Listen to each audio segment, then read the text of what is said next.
చూడండి, మత్స్యకారులు ఇప్పుడిప్పుడే బోటు తిరగబడిపోయింది.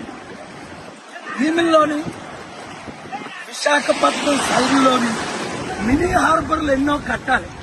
పెద్ద హార్బర్ ఉంది కానీ మినీ హార్బర్ లేవు. కోస్టల్ అంతా విదేశాల్లో చూడండి ఎంత విలువైన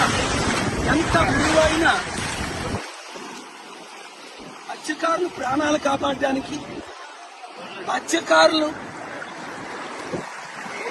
నిధులు కేటాయించి ఒకటే హార్బర్ కట్టడం, 2 వాళ్ళకి ఎక్విప్మెంట్లు ఇవ్వడం, 3 వాళ్ళు